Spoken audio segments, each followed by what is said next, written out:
전능하사 천지를 만드신 하나님 아버지를 내가 믿사오며 그 외아들 우리 주 예수 그리스도를 믿사오니 이는 성령으로 잉태하사 동정녀 마리아에게 나시고 본디오 빌라도에게 고난을 받으사 십자가에 못 박혀 죽으시고 장사한 지 사흘 만에 죽은 자 가운데서 다시 살아나시며 하늘에 오르사 전능하신 하나님 우편에 앉아 계시다가 저리로서 산자와 죽은 자를 심판하러 오시리라.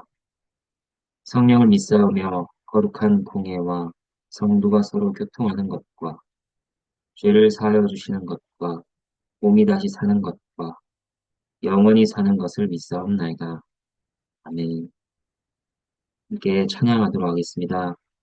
찬송가 484장, 484장 1절과 2절을 함께 찬양하도록 하겠습니다. 내 맘에 주여 소망 소서 주 없이 모든이 헛되어라. 밤에 낮이나 주님 생각 잘 때나 깰 때 함께 하소서. 지혜의 주요 말씀 서 언제나 내 안에 계십소서. 주는 내 아버지 나는 아들 주 안에 내가 늘 함께 아, 네. 함께 기도하도록 하겠습니다. 하나님 아버지, 감사드립니다. 이 아침에 주께 나아가 주의 말씀을 듣게 하시고 또 기도하게 하심에 참으로 감사를 드립니다. 하나님 아버지, 하나님께서 저희 마음 가운데 역사하시지 않는다면 저희는 깨달을 수가 없음을 고백합니다. 저희는 배울 수 없고 저희의 삶은 변하지 않음을 고백합니다. 주여 저희들에게 역사하여 주시옵소서. 저희들의 마음을 부드럽게 하시며 들려주는 말씀이 마음에 새겨지고 그 삶의 구석구석에 적용되고 또 나타날 수 있도록 그렇게 하나님께 영광을 돌릴 수 있도록 은혜를 내려 주시옵소서. 감사드리며 예수 그리스도 이름으로 기도합니다. 아멘. 함께 보실 하나님의 말씀은 시편 112편 1절에서 10절 말씀입니다. 1절부터 보도록 하겠습니다. 하나님의 말씀입니다. 할렐루야 여호와를 경외하며 그의 계명을 크게 즐거워하는 자는 복이 있도다. 세상 사람들이 말하는 복된 자는 돈이 많고 건강한 자입니다. 사람들의 존경을 받으며 자녀들은 각자 잘 자립하고 또 온 가족이 화목을 누리는 자일 것입니다. 그렇게 아무런 염려나 걱정 없이 여유와 유흥을 누리는 이들을 만나게 되면 우리 마음에서는 부러움이 올라올지 모릅니다. 하지만 성경은 사람의 참된 복에 대해 그렇게 말하지 않습니다. 결국 다 지나가고 아무 낙이 없다고 할 때가 올 것이라 말씀합니다. 헛되고 헛되니 모든 것이 헛되다고 합니다. 그러면 참된 복은 어디 있는가? 지금 시편의 기자가 알려주는 복된 자는 어떤 자입니까? 하나님을 경외하는 자입니다. 하나님을 두려워하고 존경하며 그를 섬기는 자입니다. 또 그의 계명을 크게 즐거워하는 자입니다. 이게 왜 복일까요? 첫 번째는 이것이 사람을 가장 처음 창조하셨을 때 하나님께서 의도하신 모습이기 때문입니다. 사람은 하나님을 영화롭게 하고 즐거워하도록 지음받았습니다. 만약 어떤 청년이 취업을 위해 열심히 준비하고 자신을 갈고 닦아 겨우 직장에 들어갔는데 막상 자신이 기대하던 일이 아니라 계속 다른 사람들의 커피만 타야 한다면 어떨까요? 바리스타가 아닌데도 말이죠.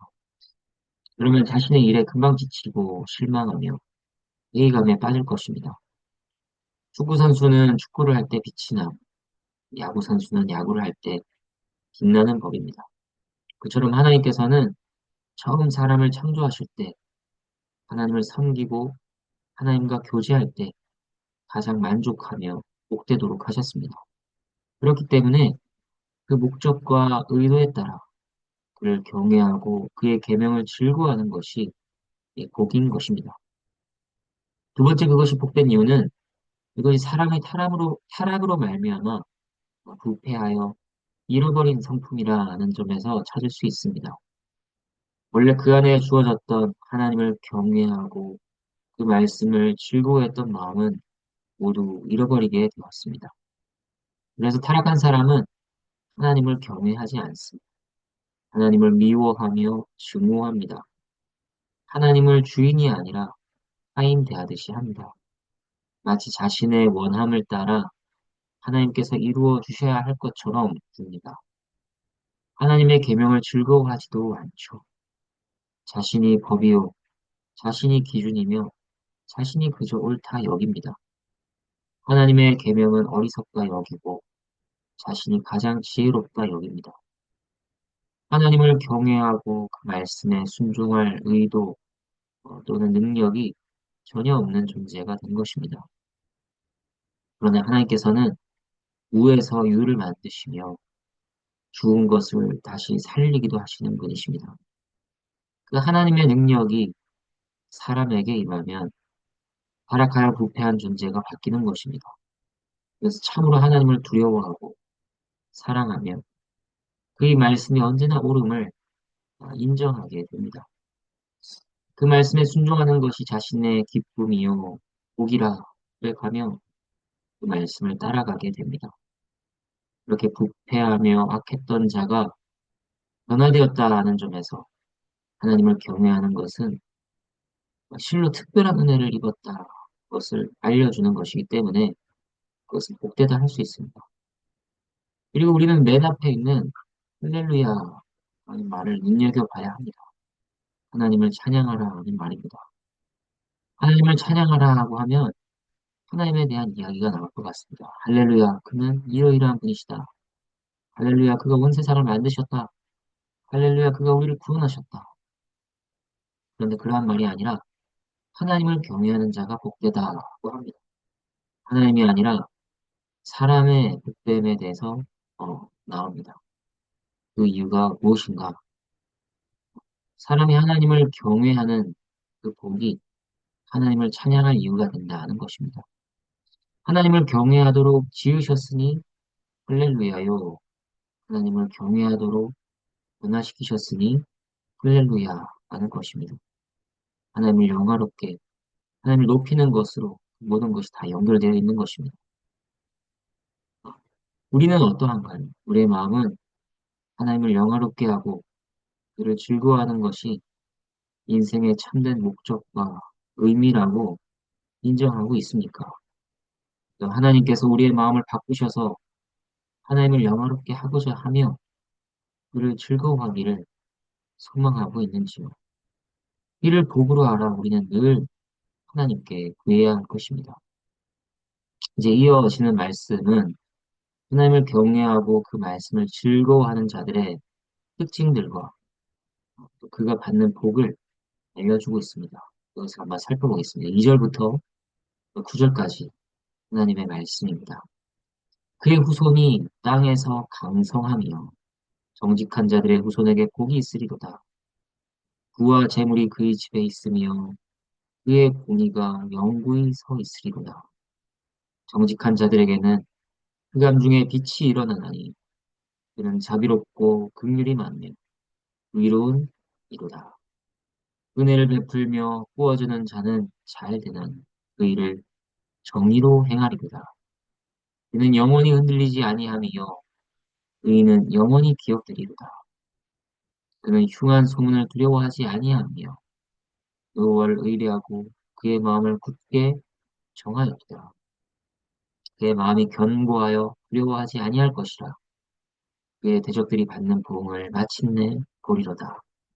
그가 재물을 흩어 빈궁한 자들에게 주었으니 그의 의가 영구히 있고 그의 뿔이 영광 중에 들리리로다. 먼저 하나님을 경외하고 그 계명을 즐거워하는 자들의 특징들을 보겠습니다. 이 절을 보면 그들에 대해 정직한 자라고 합니다. 4절에서도 정직한 자들이라고 합니다. 하나님을 경외하며 그 계명을 즐거워하는 자들은 정직합니다. 물론 하나님을 믿지 않는 자들 가운데에도 정직한 자들이 있죠. 속임이 없고 진실하고 의롭게 사는 자들이 있습니다. 하지만 여기에서 말하는 정직한 자들은 세상의 정직한 자들과 같지 않습니다. 그들은 하나님을 경외하고 그 계명을 즐거워하는 것을 토대로 하여 정직한 자들입니다. 그럴 때 생기는 차이점은 무엇일까요? 정직의 대상도 다르고 정직의 기준도 다르고 정직의 동기도 다릅니다.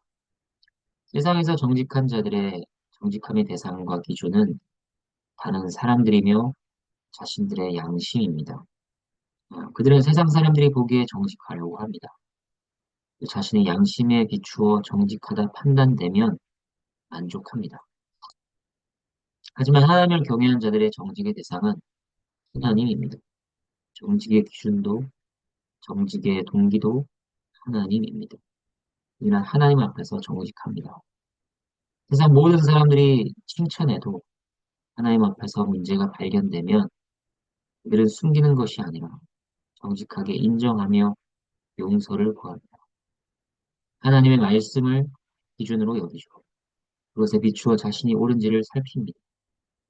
그리고 그렇게 정직하려고 하는 이유는 무엇인가요? 하나님을 사랑하기 때문입니다. 사랑하는 분을 조금이라도 거스르고 싶어 하지 않는 것입니다. 그러한 대표적인 인물로 우리는 다윗을 생각할 수 있습니다. 세상에서 볼 때 다윗은 정직한 자라고 할 수가 없습니다. 우리아의 아내인 바세바를 범했습니다. 남의 아내를 범했고 많은 사람들을 속여서 자신의 죄를 감추려고 했습니다. 그 일을 위해 의로운 우리아를 죽이기까지 했습니다. 그런 자를 우리가 어떻게 정직하다고 평가할 수 있을까요? 하지만 하나님께서는 그를 정직하다고 하셨습니다. 물론 우리아의 일에 대해서는 아니라고 하셨습니다. 그러나 그 일 외에는 평생의 여호와 보시기에 정직하게 행했다고 하시는 것입니다. 그래서 다윗의 모든 행위와 같이 여호와 보시기에 정직하게 행했느냐, 그렇지 않았느냐, 늘 다윗과 비교하며 다른 왕들을 평가하셨습니다. 다윗은 참으로 하나님을 사랑했죠. 하나님께 용서를 구했고 하나님을 의지했습니다. 하나님의 말씀에 순종하기를 애썼습니다. 또 그가 약속하신 장차 오실 메시아를 소망했습니다. 시편에서 말하는 정직한 자나 하나님께서 정직하다 평가하시는 그 다윗을 통해서 우리의 마음이 자극받기를 바랍니다. 하나님 앞에서 정직하기를 바라는 마음이 내 안에 있는가? 세상과 다른 사람들이 요구하는 기준에 맞추는 것이 중요한가? 아니면 하나님의 말씀을 참된 기준으로 삼아 나의 마음을 살피고 있는가? 돌아봐야 할 것입니다. 그리고 7절과 같이 여호와만을 의뢰하고 그 마음을 굳게 정해야 할 것입니다. 한결같아야 할 것입니다. 그러한 은혜를 하나님께서 우리에게 베풀어 주시기를 바랍니다. 다음으로 하나님을 경외하며 그의 계명을 즐거워한 자의 특징은 이웃 사랑이라고 할 수 있습니다. 4절에서는 자비롭고 긍휼이 많으며 의로우니라고 했습니다. 5절에서는 은혜를 베풀며 부어주는 자라고 했습니다. 9절에서는 그가 재물을 흩어 빈궁한 자들에게 주었다고 합니다. 이 또한 정직과 마찬가지로 세상 사람들의 것과는 성질이 다른 것입니다. 세상 사람들이 구제하는 목적과 동기는 자신의 힘으로 세상을 더 좋은 곳으로 만들려는 것에 있습니다. 또 자신의 영광과 만족에 있습니다. 하지만 신자의 구제는 하나님을 경외함과 그의 말씀을 즐거워하는 것이 그 시작이라 할 수 있습니다. 하나님 경외와 말씀을 즐거워하는 마음은 이웃을 구제하고 섬기는 사랑으로 흘러가는 법입니다.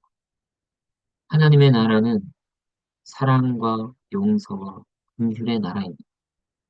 그 나라에서 긍휼히 여김을 받지 못하거나 선물을 받지 못하거나 빈궁한 자는 아무도 없습니다.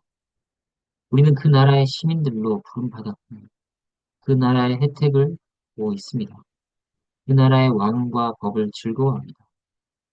그의 통치와 그 나라의 질서 속에서 이웃 섬김이 이루어지는 것입니다. 이제 여호와를 경외하며 그 계명을 즐거워한 자들에게 있는 복을 살피도록 하겠습니다. 2절에는 후손의 복을 약속하십니다. 3절에서는 재물을 말씀하시고 4절에서는 흑암 중에 빛이 일어난다. 즉 고난을 겪어도 어려움이 있어도 회복이 있을 것이라 말씀하십니다. 이러한 복들을 말씀하시는 것은 여호와를 경외한 자의 경외가 더 깊어지도록 격려하시기 위함입니다. 그런데 이 복들을 이해할 때 우리가 유의해야 할 점이 있습니다.